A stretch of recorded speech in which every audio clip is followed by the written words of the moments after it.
বাংলাদেশে একটা রাজনৈতিক এবং অর্থনৈতিক সংকট সৃষ্টি করা হয়েছে। বর্তমান যে অবৈধ সরকার, যারা বিনা ম্যান্ডেটে জোর করে ক্ষমতা দখল করে আছে, তাদের বিরুদ্ধে আমরা বাংলাদেশের বিরোধী দলগুলো দীর্ঘকাল ধরে আমরা সংগ্রাম করছি, লড়াই করছি। আপনারা সবাই জানেন যে আমরা এই জন্যে রাজনৈতিক দলগুলো, আমরা অনেক দল, প্রায় 63টা রাজনৈতিক দল আমরা যুগপৎ আন্দোলন করে আসছি। এর মধ্যে সরকার দমন নীতি চরম পর্যায়ে গিয়ে একটা দামি নির্বাচন করে তারা একটা নির্বাচন করেছে, আবারও তারা ক্ষমতা সেই জবরদখল করে বসে গেছে বেআইনিভাবে। আমাদের জনগণের যে আকাঙ্ক্ষা, সে আকাঙ্ক্ষাকে বাস্তবায়ন করার লক্ষ্যে আমরা জনগণের সামনে যে দফাগুলো তুলে ধরেছিলাম, বিশেষত 31 দফা, সেই সঙ্গে আন্দোলনের চূড়ান্ত পর্যায়ে এসে আমরা 1 দফা আন্দোলনের কথা বলেছিলাম। তার মধ্যে যেটা ছিল, মূল কথাটাই ছিল যে কি নিরপেক্ষ অবাধ একটা নির্বাচনের জন্য একটা নিরপেক্ষ নির্দলীয় সরকারের অধীনে, একটা নির্বাচনকারী সরকারের অধীনে নির্বাচন করা। সেই লক্ষ্যে আমরা বিগত কয়েক বছর ধরেই আমরা রাজনৈতিক দলগুলোর সঙ্গে যুগপৎ আন্দোলনের ধারায় আমরা আলোচনা করছি, কথা বলছি, আন্দোলন করছি। আজকে তারই ধারাবাহিকতায় আমাদের গণ অধিকার পরিষদের সঙ্গে আলোচনা ছিল। তাদের সঙ্গে আমরা কথা বলেছি, আলোচনা করেছি। আমাদের দল থেকে দায়িত্বপ্রাপ্ত জনাব বরকতুল্লাহ বুলু, তিনি উপস্থিত ছিলেন, এবং আপনার গণ অধিকার পরিষদের সভাপতি নুরুল হক নূর এবং রাশেদ খান সহ তাদের সদস্যরা উপস্থিত ছিলেন। তাদের সঙ্গে আমি নামগুলো আপনাদেরকে বলে দিই, নাম দিয়ে দিয়েছি আপনাদের, যারা উপস্থিত ছিলেন। আমরা প্রমাণ যে গণতান্ত্রিক আন্দোলনের জন্য কী ধরনের আপনার কর্মসূচি গ্রহণ করা যায় এবং কিভাবে আমাদের লক্ষ্যে পৌঁছানো যায়, বর্তমান রাজনৈতিক পরিস্থিতি এবং তার বিশ্লেষণ, সেই সঙ্গে আমাদের কর্মসূচি নির্ধারণের জন্য আমরা প্রাথমিক কিছু আলোচনা আজকে করেছি। একটি কথা আমরা সবাই এখানে একমত হয়েছি, যে কথাটা আমি সবসময় বলে আসছি, এখনও বলছি, যে কোনো পরিবর্তনের জন্য সবচেয়ে বড় ভূমিকা পালন করে তরুণ এবং যুব সমাজ, ছাত্র সমাজ। সেই ক্ষেত্রে আমাদের যারা গণ অধিকার পরিষদে আছেন, আমি খুব আশাবাদী যে তারা কিন্তু সবাই প্রায় একেবারেই তরুণ এবং ছাত্র নেতা থেকে উঠে এসছেন। ছাত্র নেতা ছিলেন নূর সাহেব, নিজেই ডাক্তার ভিপি ছিলেন, এবং তাদের ভূমিকাও এই আন্দোলনে অত্যন্ত জোরালো ভূমিকা ছিল। আমি যেটা আশা করব যে আগামী দিনের গণতান্ত্রিক আন্দোলনে তারা তাদের ভূমিকা অক্ষুণ্ণ রাখবেন, একই সঙ্গে জনগণকে সংগঠিত করবার ক্ষেত্রে তারা তাদের ইতিবাচক ভূমিকা পালন করবেন। আমি আজকে বক্তব্য অন্যভাবে রাখতে চাই না। আমাদের বরকতুল্লাহ বুলু সাহেব আছেন, ভাইস চেয়ারম্যান, তিনি রাখবেন, আর আপনার নূর সাহেব বক্তব্য রাখবেন। এখন আমি নূর সাহেবকে অনুরোধ করবো তার কথা। এই বিষয়ে পরে কথা বলি, এটা শেষ করি। সাংবাদিক ভাইরা, আপনাদেরকে ধন্যবাদ জানাচ্ছি। আপনারা শুনেছেন বিএনপির মাননীয় মহাসচিব এবং বিএনপির ভাইস চেয়ারম্যান জনাব বরকতুল্লাহ বুলু সাহেব সহ যে আমাদের লিয়াজু কমিটির দীর্ঘক্ষণ আলাপ আলোচনা হয়েছে।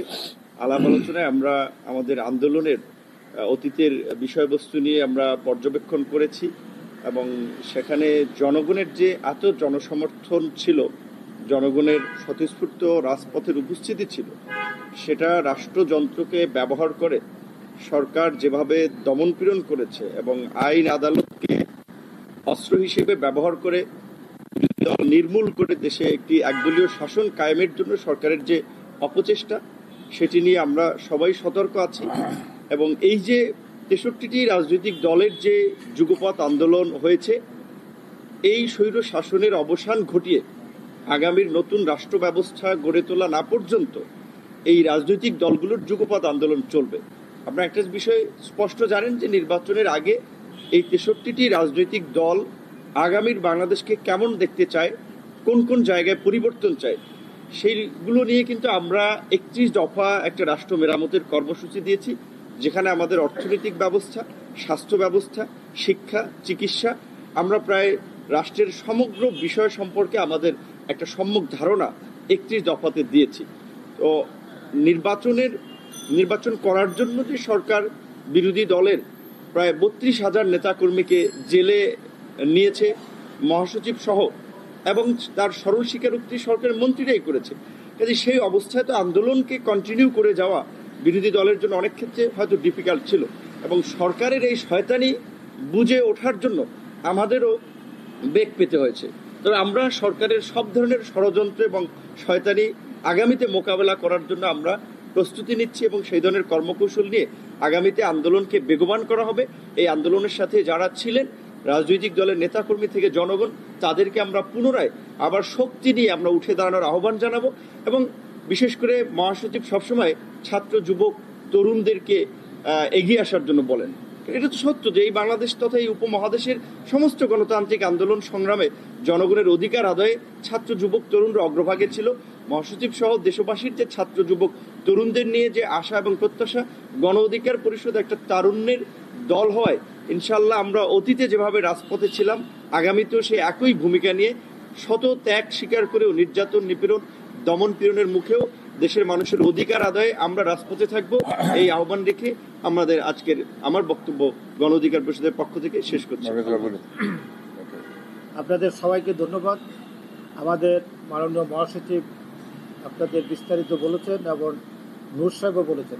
আমি দুটি কথা বলে শেষ করি। 70-এর নির্বাচন পরবর্তী পর্যায়ে কি কারণে আমরা পাকিস্তানের সাথে মুক্তিযুদ্ধে গেলাম? একমাত্র গণতান্ত্রিক অধিকার জন্য। সেদিন যদি পাকিস্তান নির্বাচনকে স্বীকৃতি দিত এবং গণতান্ত্রিক অধিকার আমাদের মেনে নিত, তাহলে পাকিস্তান ভাঙত। সে কারণে আমরা মুক্তিযুদ্ধ করেছি। আজকেও আমাদের পরপর 3টি নির্বাচন এদেশে মানুষ ভোটার অধিকার তাদের হরণ করা হয়েছে, ভোট দিতে পারছে না। আমরা এই ভোটের অধিকার, গণতান্ত্রিক অধিকার এবং সাম্য, যে সমাজে যে বৈষম্য আজকে সৃষ্টি হয়েছে, 5% লোকের বা 10% লোকের কাছে বাংলাদেশের শতকরা 90% আজকে সম্পদ কুক্ষিগত হয়েছে। এর থেকে আমরা মুক্তি চাই এবং সামাজিক ন্যায় বিচার, আমার ভোটের অধিকার, গণতান্ত্রিক অধিকার। আজকে ম্যাক্সিমাম মানুষ দারিদ্র্যের সীমায় চলে যাচ্ছে। এই যে মূল্যস্ফীতি, দ্রব্যমূল্যের যে ঊর্ধ্বগতি এবং বিনা নোটিশে বিদ্যুতের দাম বাড়াচ্ছে, গ্যাসের দাম বাড়াচ্ছে, তেলের দাম বাড়াচ্ছে, এর থেকে মানুষ বাঁচতে চায়।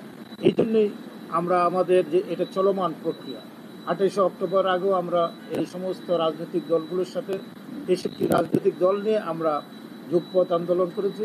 আজকেও আমরা আবার একই পর্যায়ে ইনশাল্লাহ আগামী দিনে আমরা সবার সাথে আলাপ আলোচনা করে আমাদের রাজনৈতিক কর্মসূচি আমরা প্রণয়ন করব। এতে আমরা আমাদের গণতান্ত্রিক অধিকার ইনশাল্লাহ ফিরে আনতে পারবো। আপনাদের ধন্যবাদ।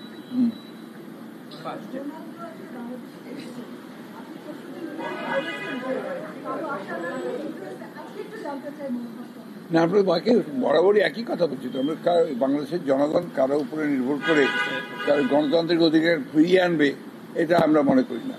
বাংলাদেশের জনগণ সবসময় তার নিজের শক্তিতে, নিজের পায়ের উপর বল করেই 70 সালের পূর্বেও আন্দোলন করেছে, 70-এ আন্দোলন করেছে, 71-এ মুক্তিযুদ্ধ করেছে, এবং পরবর্তীকালেও আমরা যে আন্দোলন করছি সম্পূর্ণ জনগণের শক্তিতেই নির্ভর করে আমরা আন্দোলন করছি গণতন্ত্রকে পুনরুদ্ধার করার জন্য। সুতরাং এই বিষয়ে আমরা খুব বেশি একটা কথা বলতে চাই না। ধন্যবাদ।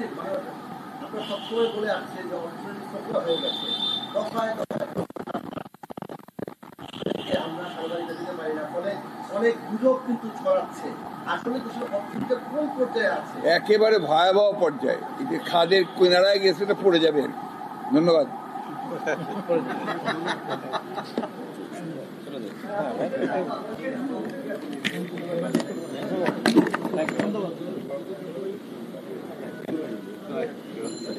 ঠিক আছে।